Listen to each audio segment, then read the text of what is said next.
झेल रहे हैं, हम अपनी जमीन में पलायन का दंश झेल रहे हैं। इसलिए सुन लीजिएगा साफ साफ, जो भी उद्योग के लोग हैं, पहला बात ये भी जान लीजिए कि हम उद्योग के खिलाफ नहीं है।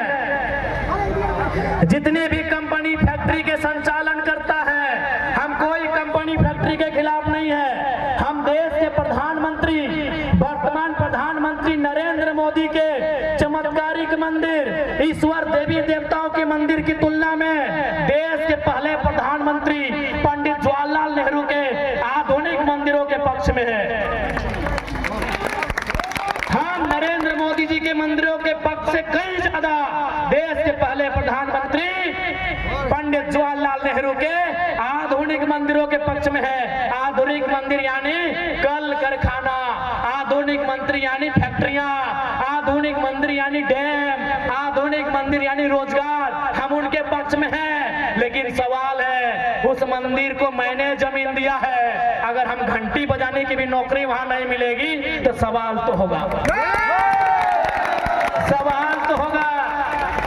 बिल्कुल हम आधुनिक मंदिर के पक्ष में हैं। हम मोदी जी के उन धार्मिक देवी देवता आकाशीय चमत्कारिक चीजों से कई ज्यादा गुना हम पंडित नेहरू के आधुनिक मंदिर के पक्षधर हैं। उनका आधुनिक मंदिर का रास्ता रोजी रोजगार से होकर जाता है, गरीबों की पेट की भूख से होकर जाता है, इसलिए हम उनके पक्ष में हैं। लेकिन मेरा सवाल वही है, उस आधुनिक मंदिर को बचने के लिए, आधुनिक मंदिर यानी टाटा की फैक्ट्रियां, आधुनिक मंदिर यानी रियाडा जियाडा, आधुनिक मंदिर यानी ये तमाम फैक्ट्रियां, कंपनियां, ये डैम, ये कुचाई का डैम, ये चांडिल का डैम, ये डिमना डैम, आधुनिक मंदिर यानी ये तमाम फैक्ट्रियां, ये छोटे बड़े मिल्स कारखाने। लेकिन सवाल यही कि आधुनिक मंदिर, ये फैक्ट्रियां हमारी जमीनों पर है, और यदि हमें वहां रोजगार नहीं मिलेगा तो सवाल भी होगा, और समय के साथ झारखंड की मिट्टी में उलगुलन भी होगा, बवाल भी होगा, और कोई भी नहीं बचा पाएगा।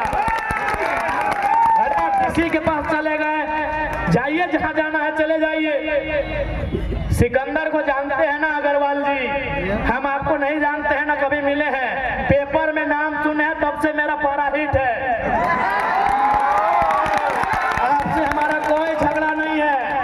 एक को आटा चक्की पीसते थे राजस्थान से आके, और लोगों को यहाँ झारखंड के मूलवासी, झारखंड के आदिवासी पे जुल्म करिएगा, केस करिएगा तो याद रखिएगा, आने वाला दिन जब काउंटर होगा ना, कोई डीसीएस भी साथ नहीं देने वाला। बिल्कुल मेरा अगर बयान आप तक पहुंच जाए तो आप आज शाम को सिकंदर के बारे पढ़िएगा। वो सिकंदर जिसके बारे में कहा जाता है जो जीता वही सिकंदर, वो सिकंदर जो यूनान के मकदूनिया का था, जिसने पूरी दुनिया को जीतने का सपना सजाया था, जिसने भारत की बहुत कुछ हिस्सों को जीत भी लिया था। लेकिन याद रखिएगा, जब वो खाली हाथ लौट के इस दुनिया से जा रहा था, जब वो मात्र 33 साल की उम्र में मरने वाला था, उसके ठीक पहले उसने अपने तमाम मंत्रियों को बुलाकर कहा था कि जब मैं मर जाऊं ना तो 3 काम करना, मेरा जब जनाजा निकले तो मेरे दोनों हाथ बाहर कर देना। तो उनके मंत्रियों ने पूछा कि महाराज दोनों हाथ बाहर करने का मतलब क्या है?